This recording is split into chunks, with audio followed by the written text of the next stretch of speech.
Welcome back to the Fantasy Hockey Podcast. It is the week 1.5 preview. Yeah, it's a little bit of a weird thing. It's not as exciting as the week 1, not as exciting as week 2 because we don't get to move forward. But week 1.5 does allow us to have a lot of hot takes. Yep, that's what you're signing up for here, folks. So many hot takes. Oh, I love it. You know how many highly owned players I have for you to drop? Oh, so many. How many? Everybody on my list except for one is I have one guy that's below 50%. I have 4 above and 3. No, I have 5 above and 3 of them are above 60%. All of mine. I only have 5. All of them are above 50%. Yeah. It is. Mine aren't that hot take. Like the drop candidates for me this week aren't hot takes. So Yeah, me if neither. you're new to the show, what we will go through is we're gonna have a quick little week review. We're gonna talk about what's gone on in this past week. For us now, a half week. We're gonna go through the injury report. So Brandon will take you through who's injured. Are they coming back? Are they dead? What's happening? He'll give you the rundown. Sometimes in there he will give anecdotes and his opinions, which we're not asked for, but he gives them anyways. Then we do drop candidates, so we tell you who you should be dropping and who we think has no value anymore. We give you long-term targets, which are different from just who you want to stream. These are guys that we're thinking, you know what? This person might be worth a long-term ad and might probably stick on your roster for 3 to 4 weeks or longer. Then we take you through the week preview, which walks through the schedule. So we look at who has good games, who has bad games, who has 4 off nights, all that good stuff. And we'll give you off nights as well, so who complements your roster the best. And then lastly, we take you through short-term targets. So who is good for this week to help you win something this week specifically. So now that you know that, let's start off with where we said. And sometimes when we pronounce things wrong throughout the week, and sometimes people will point that out, we have a thing called grammar school sometimes, which we open with. We don't have grammar school this week, but We will. normally We probably do. should. We will, because there are many. We probably should, but you know what? This week we're going to be easy on ourselves. We're going to have compassion for ourselves, and we're going to just let ourselves say things the way we want to say them. So let's start off with the week review. So it was a pretty crazy week. A lot happened. A lot of new things going on in the NHL. So what is something that you learned or took away from this week? Oh, that everybody will immediately. It's not something new, really, but it's just I feel like game ones people react so quickly. I know. And like we understand that there's going to be hot takes throughout the season, but I feel like some of the game ones were so crazy that we saw really, really quick movement. Specifically, Joel Farabee and Eric Gustafsson were probably 2 of the biggest ones that I was like, wait a minute. I get that you're looking at a 4-point game from Farabee, but we should look a little deeper here. He played like 13 minutes. I know. And the next game, he like goose eggs across the board. So, and Gustafsson, similar, 2 power play points. It's like, but wait a minute, look at his power play. It's not a strong power play unit. It's not a weak power play unit, really, but it's not strong and it's not going to get a ton of minutes. So don't expect that. I mean, forget about like ads, also trades. I saw so many people offering up Patrick Kane in trades after those first 2 games, and it's just Shesterkin as now well. he's looking fine. It's just Shesterkin immediately. Of course, people are putting him on the block. Like all these people that like, for example, I think when you look at a Shesterkin, he holds value. He just doesn't hold the value you probably thought he did if you took him early. Are you going to be disappointed? Yeah. Is he worth trading away? Probably not. You're probably not going to get the value of what he actually is worth at this point, right? It's weird because in preseason, right, at the draft time, let's say it's Shesterkin, right? He's being valued at 5th round value. So that's where everyone takes him. He's probably more, like we've said, right, like a 9th or 10th round value, maybe 8th if it's a safe league. But he has a bad game like he did, and all of a sudden he drops to like replacement level status, and people just want to trade him away for nothing. And it's like, guys, like players are what they are. It's not, you can't live in these swings of like they're the best player to ever live to like they're the worst replacement level and I need to get rid of them immediately, right? Or like one bad game and all of a sudden I'm like, that's it, their season is ruined. Patrick Kane, that's it, I give up on the Hawks, they're the worst.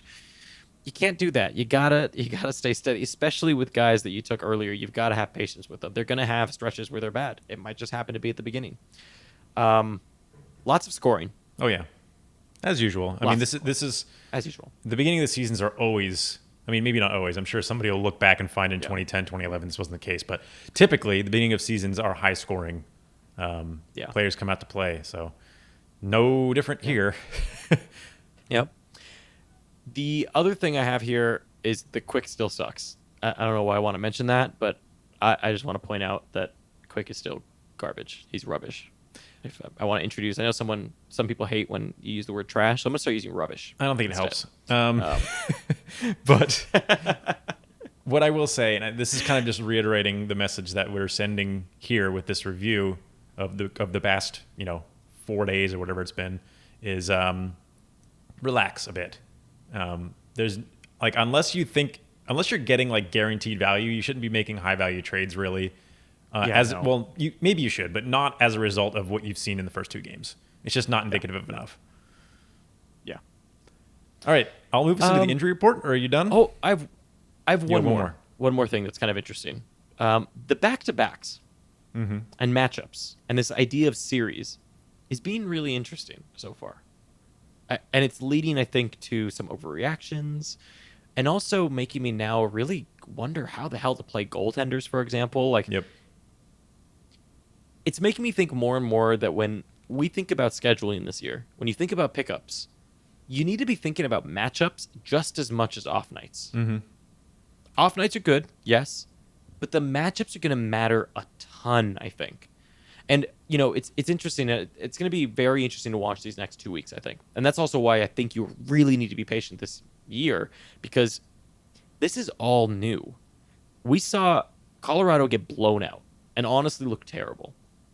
And then they go on to win 8-0. Yep. We saw the same thing from Edmonton where they get dominated by Vancouver.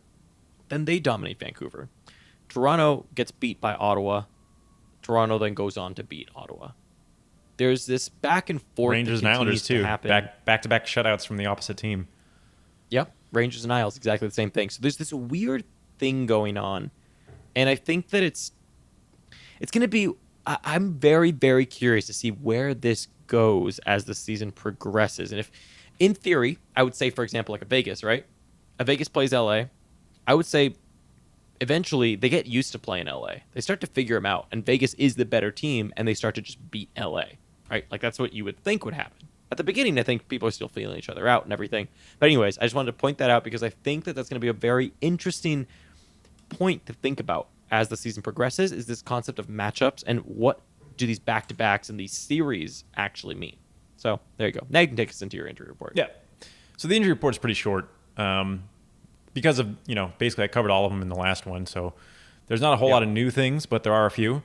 The first one is Sean Couturier has costochondral separation. He's out for at least 2 weeks. Funny little anecdote here. I actually had costochondritis a long time ago for a similar reason, sport-related, but of course not professional.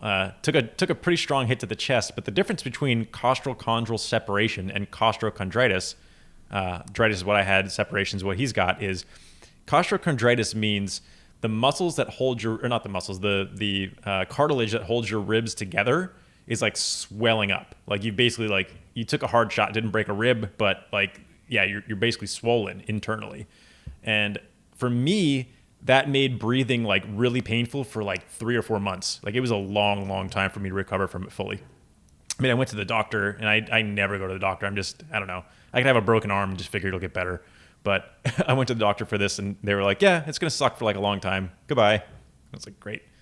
But the difference is from what Sean Couturier has, Couturier's cartilage separated completely from the bone. So I can't imagine just knowing what a significantly lesser version of this felt like could mean to only have a 2-week timetable. He's a professional hockey player, and they're going to shoot him full of drugs is unfortunately the reality of the situation for him. But it's going to be uncomfortable. I wouldn't try to project that it'll affect his play or anything, or adjust his timeline from their 2-week timeline. But I just know it sucks, or things involving that have happened to me have sucked. All right, next up, Jordan Staal has COVID, or sort of maybe has COVID. He's in COVID protocol anyway. He's not playing with the team. And they've basically given him an indefinite timeline. And then lastly here, Mike Smith. There's an undisclosed long-term injury. It means I bet 95% of the people listening to this podcast right now don't know who the backup is in Edmonton. And the answer is Stuart Skinner. And I don't know who that is. So I'm sure there's a lot of people that know prospects better than I do, but I also know that he's not somebody to be very excited about, and that Edmonton is very likely looking to maybe even pick up Aaron Dell, who I think was waived recently. Yeah. So we'll see what happens there. But and considering Koskinen's play hasn't really been super great, scary situation in Edmonton. So not that Mike Smith would help much, I think. But yeah, that's it for the injury report. Wow, that was quick. Aside from the mental image of cartilage being separated completely from bone. Yeah, my knee feels great. I'm sure it sucks. Like I'm sure it really sucks. That also reminded me of when we were at the office and Brandon comes hobbling in, essentially a smile on his face, and he looks at me and he goes, "I broke my toe."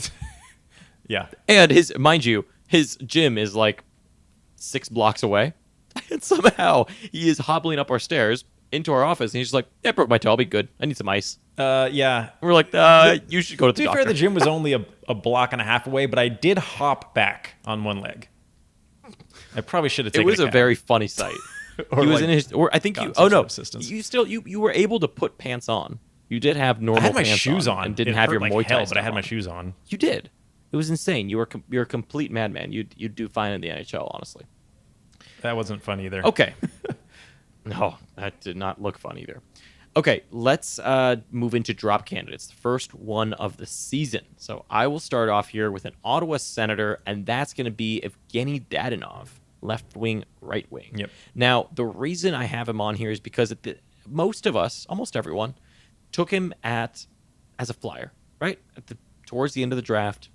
Why not see what's up? He hasn't looked very good. He's only gotten about 15 minutes a game.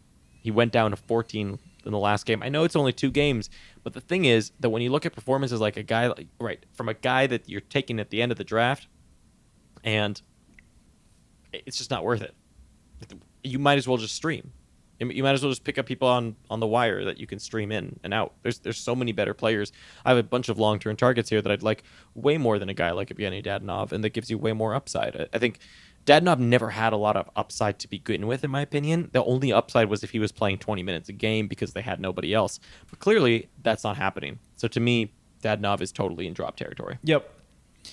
The first one I have here, I feel like is going to maybe rub some people the wrong way, considering what's happened in this game that's literally occurring as we speak. But Keith Yandel, defense, he's still 64% owned. I get that he's playing. I get that he's top power play. But the fact of the matter is, it's not just hinted, but like confirmed that he's almost certainly going to take a lot of scratches and is like very much on the trade block. And you got to think that the destination he's going to be on, he's going to wind up at is, somebody who's willing to take on his cap. So what does that mean? It means like Detroit types. Detroit just makes the most sense to me. I feel like Detroit, if anybody does, is going to be the one to take his cap on. And yeah, he might be able to get a top power play role there, but in most leagues, in most categories leagues especially, he was already kind of like a late round grab because you need your defenseman to cover stats for you, and he doesn't. But now he's going to lose that like dynamic power play unit that has been his entire value since he's moved to Florida. So yeah, ship him as fast as you can. Basically, I mean, he's coming off of a goal, maybe more tonight, power play goal. So if you can ship him right now, you're never going to get better value, even if you get bad value. Yeah. At this point, it's better to just shoot your shot and see what happens, and then if no one takes him, just drop him. Yeah, I mean, I think he's going to be dropped by most teams by February. Well, maybe in mid-February. Yeah. There's a lot of good defensemen this year too. Mm-hmm. There's a lot of good defensemen on the wire. I have quite a few long-term targets. I have 2 defensemen long-term targets, and I mean, I've found it pretty easy-ish to find some short-term guys too. So that's the other thing. Okay, let's move on. And my next 2 guys here are from the same team. So I've got Max Domi, center left wing, 66% owned. Why is Domi 66% owned? Because he's top power play. I don't get it. No, he's not. Not anymore. He was. That's why, I think. He was. Still. You know who else is top power play and is lower owned? Is Cam Atkinson. Right wing, 54% owned. Also a drop candidate. They are both drop candidates. Domi's now on second power play. Hasn't looked good. Hasn't really done anything. Cam Atkinson is the same thing. Yes, he got 6 shots last game, but I don't see the opportunity there for him to have a high ceiling. He's a right wing only.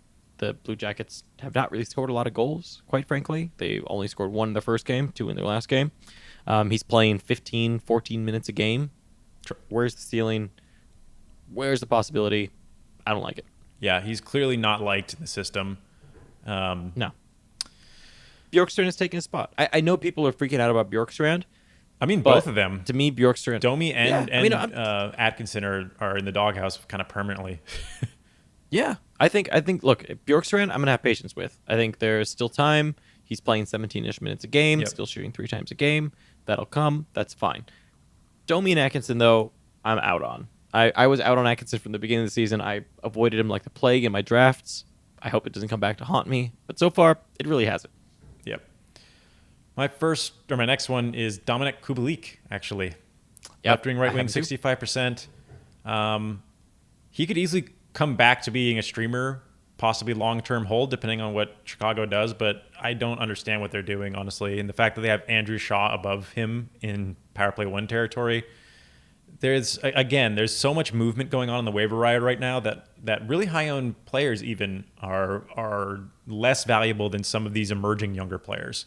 And this is what you find happening in a lot of the beginnings of seasons is you'll take your late round guys, and a lot of people will take the same late round guys, so they'll get this inflated ownership percentage, even though a lot of people are taking them in the 12th to 16th round, where these guys are all streamer candidates regardless.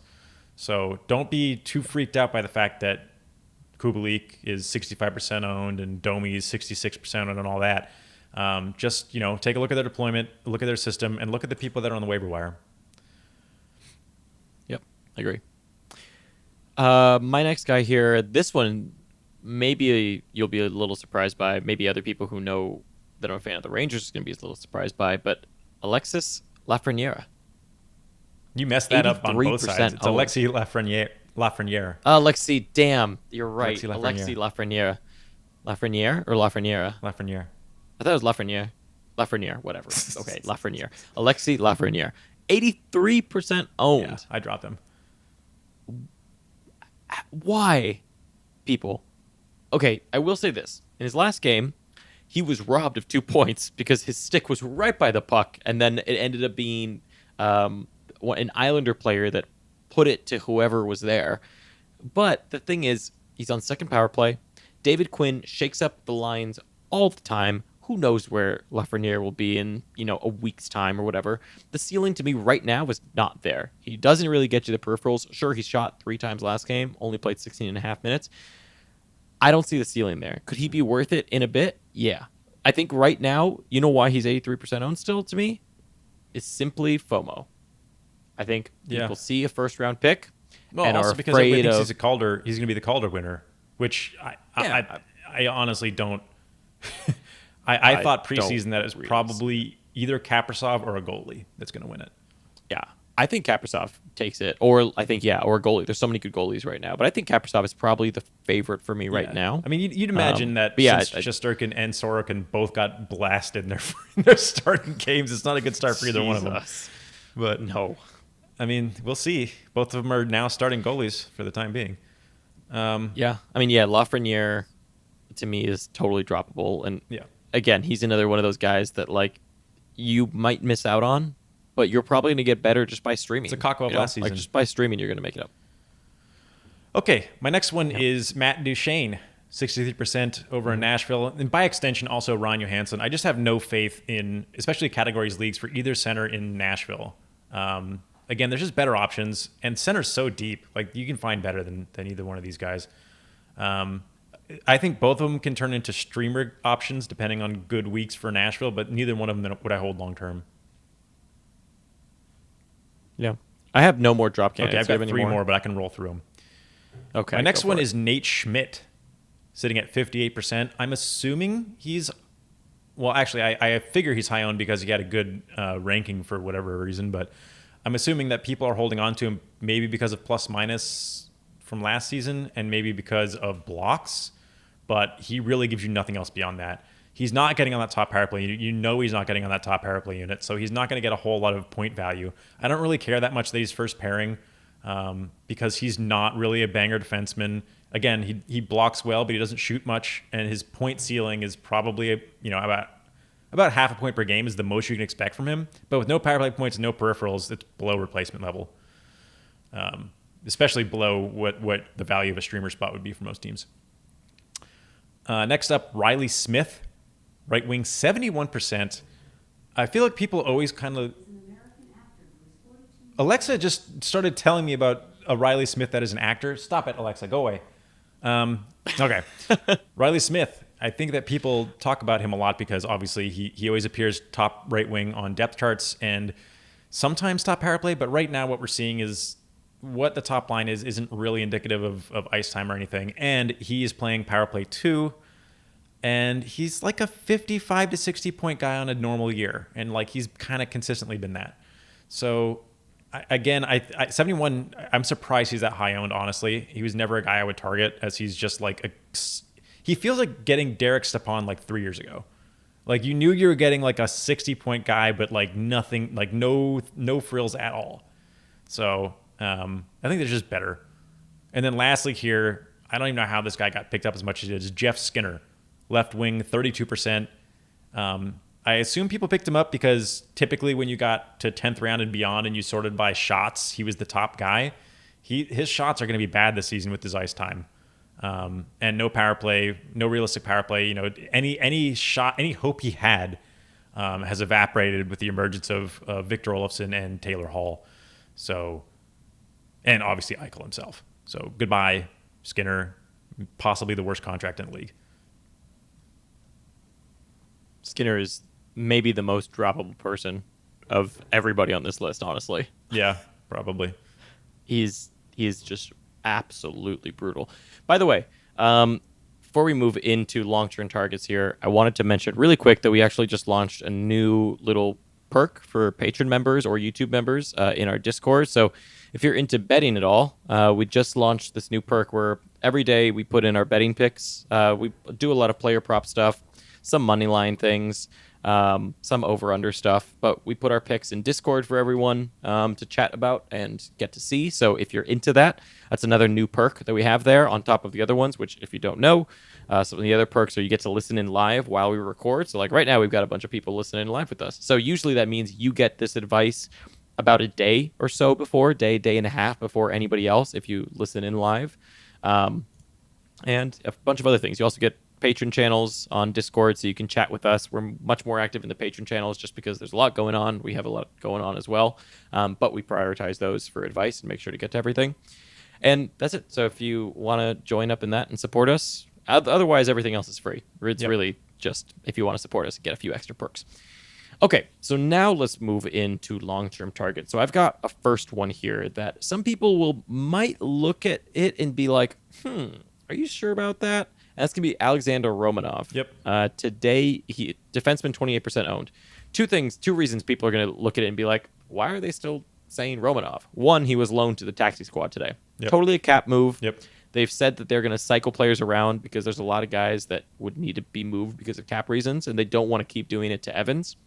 So as a fairness thing to him, because you get paid so much less if you're on the taxi squad, they're cycling it out, which is a really nice thing of everyone to do, really, to pitch in and be like, okay, we're all going to cycle in for the people that can go down to the taxi squad. Secondly, people are going to look at his time on ice and say, he only played 15 minutes or almost 16 minutes last game only.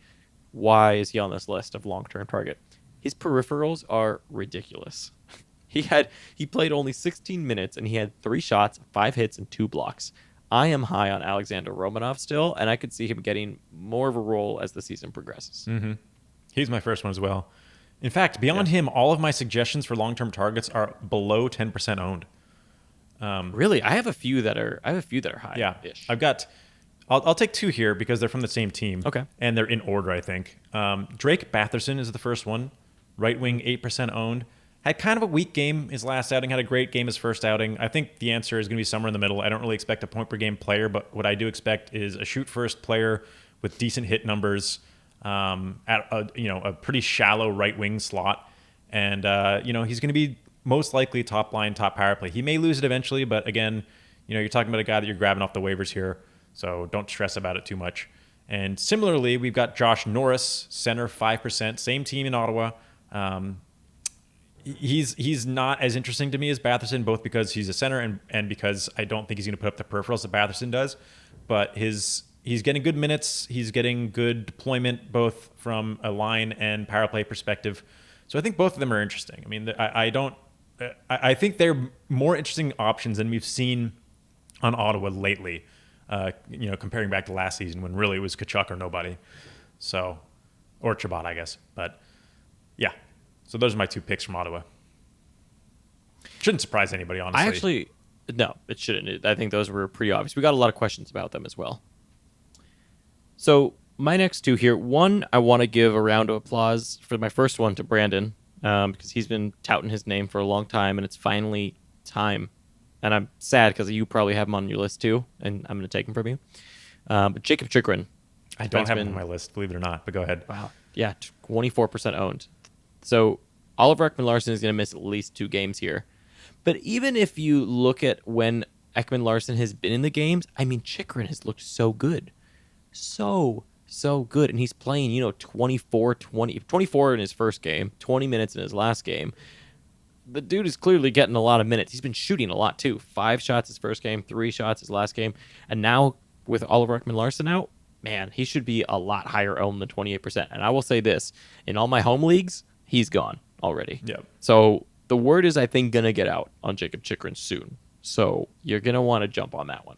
Yep. From the same team here is Connor Garland, left wing, right wing, 21% owned. Now, Garland's an interesting one because on one hand, I could see him being worth nothing in a week. Yep. But I could also see him being a long-term hold. Yep. So in his first game, he played 21 minutes. In his second game, he played 15 minutes. He needs those high numbers to be worth it. He still got an assist, which was great in that last game. But I like him long-term because I think he's the guy that they go to for this role that he's in, right? Like, I think he's the one that wins this. That's why. And I think you've got to jump on it a little early-ish. Yeah. Right? Like, that's kind of my thought. I don't really understand why he's power play 2 as well, but yeah, me I think that hopefully will change at some point. They should see the value in Connor Garland sooner than later. Yeah. I also have Phil Kessel on here.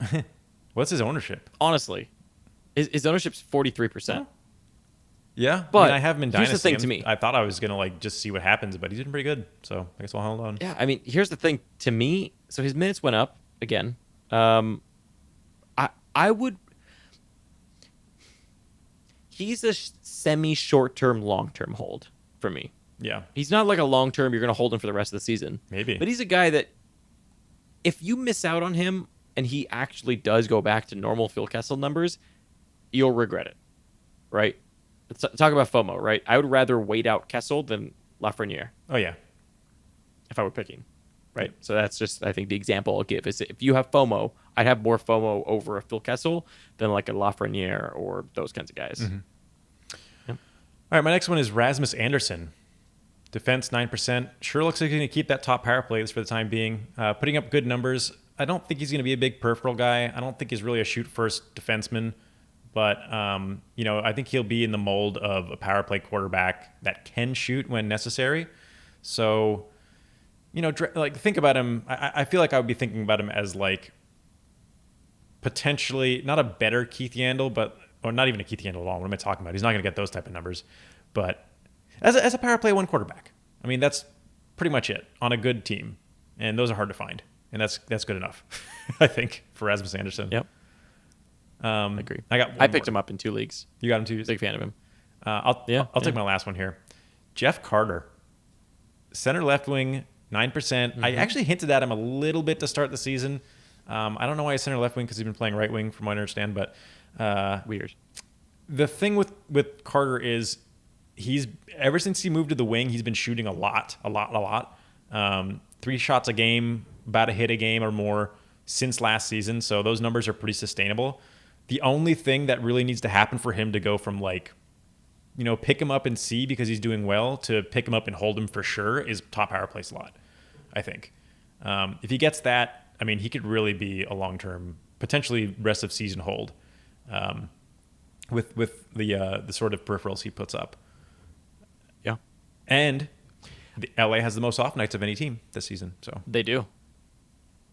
I do like Jeff Carter. I had him as well. In Fantrax, he has all 3 eligibilities as well, I think. Center, left wing, right wing. So that's a bonus. Hopefully he'll get it in Yahoo as well. You gotta hope. I also have a center. I have two more here. I also have a center left wing, 58% owned, Jack Hughes. Mm-hmm. I will admit, I thought they'd split things up a little bit more over there, but Hughes is playing over 21 minutes a game right now. You can't ignore that. Yep. You can't ignore a guy playing over 21 minutes a game. And when you watch, granted, both games did go to OT, and he did play a lot of OT there. But still, take those away, that's still really good minutes. And watching the games, he was really involved and had a lot of opportunities to get more points. So I'm kind of long-ish on Jack Hughes right now. And he's available in some of our listener leagues right now. And the fact that he has left wing, I didn't even know he had left wing. I thought he was a pure center at one point. That helps a lot. And it's going to be very interesting to see. Because of the left wing, it makes me think, like, when Hischier comes back, does he move to the left wing? And they put Hischier as a center? I'm very curious to see what happens there. And then my last one here is from the Rangers, Pavel Buchnevich, 24% owned. I think he has a great season. He's still in that top power play. He's playing on that top line. He's playing 18, 20 minutes a game again. Like, I'm high on him in points leagues. Specifically, points leagues for Pavel Buchnevich. I'm not super high on him in Cats leagues. He loses you a lot in other areas. But for points leagues, I'm a huge fan of Pavel Buchnevich. He was great last year in points leagues. I would say, going back to it, I think Jack Hughes is also more of a points league guy. I know we got some comments asking us to be more specific when we're talking about guys. Phil Kessel also to be more of a points league guy versus like a Cats league. But I like those guys.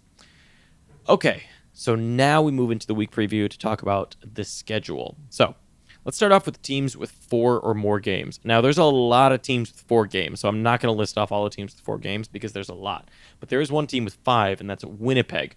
The thing is, though, with that Winnipeg schedule, you'll look at it, and on paper, those 5 games look really sexy. But here's the thing. 2 of those games are ones in which Winnipeg is tired and the team they're playing is rested. Those aren't easy games for Winnipeg. So I'm curious to see what happens, but if you take those 2 games out, they essentially have 3 good games, 2 bad games, 5 total games. So, pick your poison. Teams with 2 or less games, it's going to be Tampa Bay, Calgary, and Dallas all have 2 games. Dallas might have more than 2, actually. Maybe the scheduler No, they only have 2. wasn't updated when I looked at it. No, they only have 2, right? They have one okay. postponed so still. Dallas also has 2. Yeah. Okay. And then teams that... So I'm going to start doing these a little bit differently. I'm going to talk about teams that have 3 off nights. I'm also going to talk about teams with good matchups because I think it's important to talk about who has easy matchups this week. Maybe as important or more important than off nights, unless it's a good team. Because that's the other thing I'm noticing with this series style, right? Like, in this series style, we're noticing pretty quickly who's the bad team. Who are the bad teams in the league? I think they're pretty apparent for the most part, especially in the West and up in the Canadian division, I suppose. Although the Canadian division is really even too. The North Division. It's mostly the West that we know. What we knew about the North Division is everybody's going to blow each other up, and that's what's been happening. And it's been great. Pretty much. That's pretty much what we know. So the teams with 3 off nights are going to be Vancouver, who honestly have nobody to pick up from, in my opinion. Yeah. Now that JT Miller's back, the time for Hoglander it might be coming to an end. Done. Yeah, Virtanen kind of done there. Yep. So Vancouver has 3 off nights, but like there's not much. Then there's Montreal, who has 3 off nights. But here's the thing about Montreal: over their last games, they have played all 3 of their top lines exactly the same amount of time. Romanov. 20% each line. That sucks. Yep. You know who Montreal is starting to remind me of? Nashville. That's who they remind me of, where their defensemen are more valuable than their forwards, and their forwards are all so evenly split up. And they're not even doing that anymore. I took a look. The Philip Forsberg and Victor Arvidsson Johansson line is getting way more minutes than other lines. So they're not even doing that anymore. But just that concept of like forwards not being really that worth it on that team and the defensemen being worth more, that's kind of where Montreal's at. Petrie, beast. Shea Weber, beast. Romanov, peripheral, beast. Chirot, good peripheral guy too.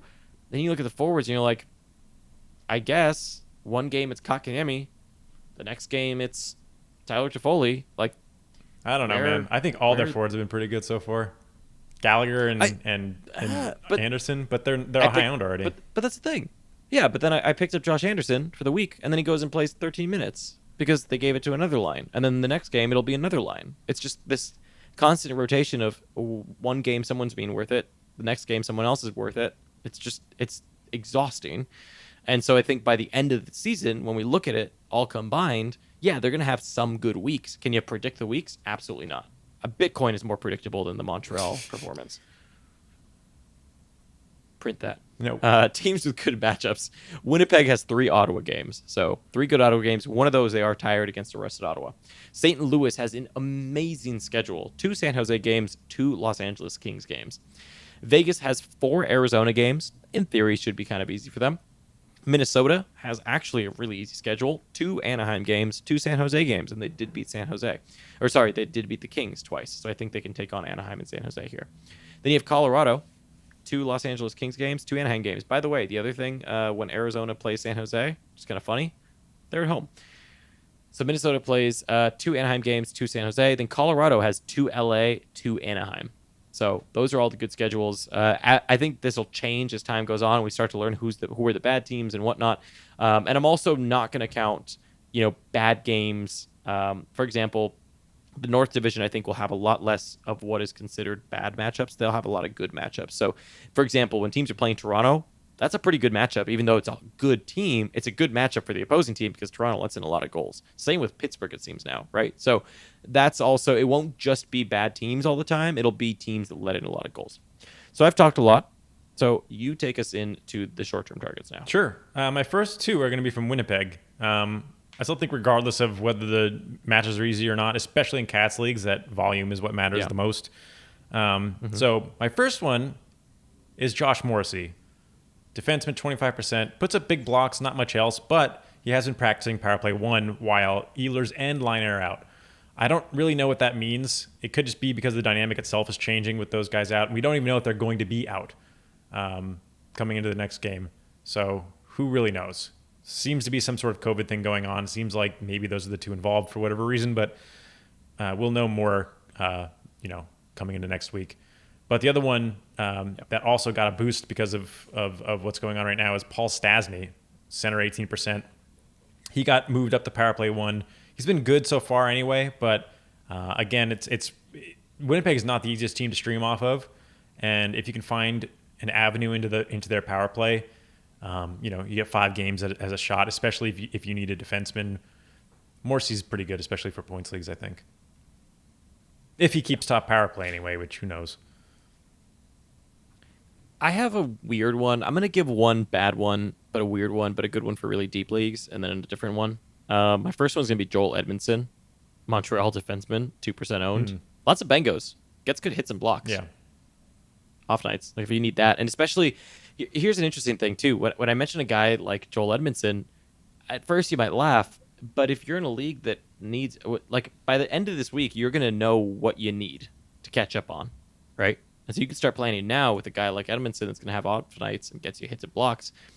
That could matter come end of the week, especially on a long week like this. And then my second one is going to be Robert Thomas, center, right wing, 20% owned. I just love that St. Louis schedule of 2 San Jose, 2 Los Angeles Kings games. I think they could feast. And Robert Thomas, I think, is in a good position once they get a little bit more familiar with a guy like Hoffman.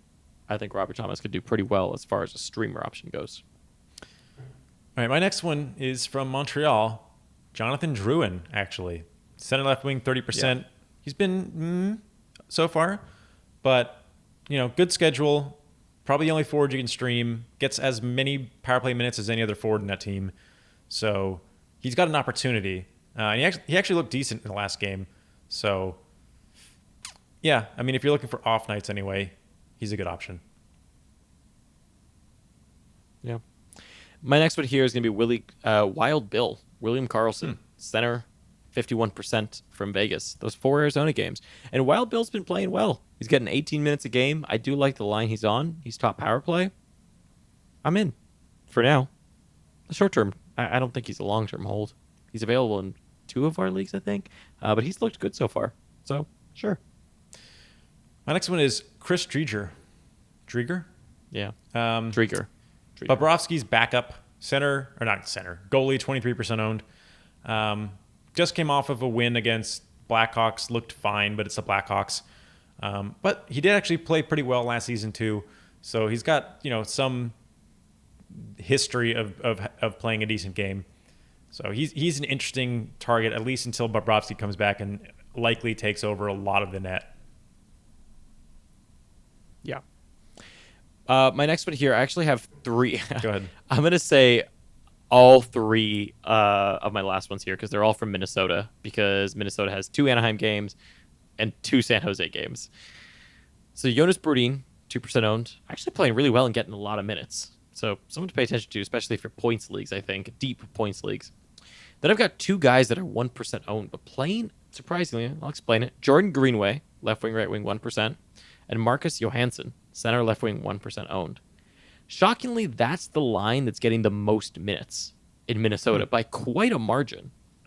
And they're 1% owned. Now, I like Marcus Johansson more because he's on the top power play. Jordan Greenway is not on the top power play. He's on the second power play. But that line is getting the most 5-on-5 time, and they have a pretty schedule, Anaheim and San Jose. So, I like both of them. I like Marcus Johansson more, but Jordan Greenway is also interesting in really deep leagues. So those are 2, I think, in especially deeper leagues, really deep leagues, those are really good options. Yep. My last one is Casey DeSmith, goalie 11%. I like this. I don't really know if he's going to be taking a whole lot of starts, but I've mentioned this a few times now. Jari lost his net to DeSmith a few years ago.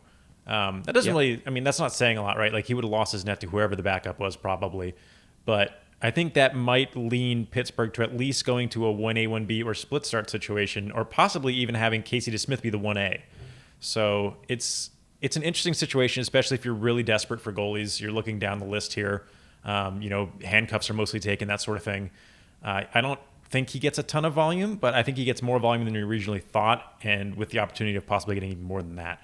I wouldn't be surprised to see him take the next few starts anyway, which is why he's on short term instead of long term.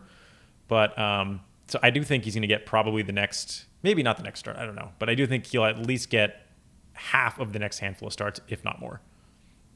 Yeah, I agree. Do you have any more? That's it. That's it. That's the show. Week 1.5. You know what that means too? That means Wednesday you're getting an Unsustainable Wednesday episode. And on top of that, by the way, first one in 2021. First one we've done in a long time. Man, I'm excited though. Unsustainable is one of my favorite weeks because there's so many hot takes and people just don't understand what we say sometimes. But that's okay. That's okay.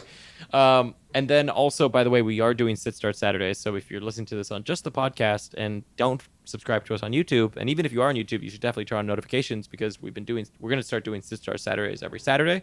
Those are free, so you should definitely tune in. So turn on notifications if you already subscribed to us on YouTube. If you're not paying attention to us on YouTube, you should at least be in our Discord where we post the live streams. But very helpful thing on Saturdays, so we sit down, drink a coffee or scotch at 11 a.m. and depending on who you are, where you're at in your life, and we chat some hockey. So thank you so much for tuning in. We will catch you on Wednesday for Unsustainable. Yep. Thanks for listening.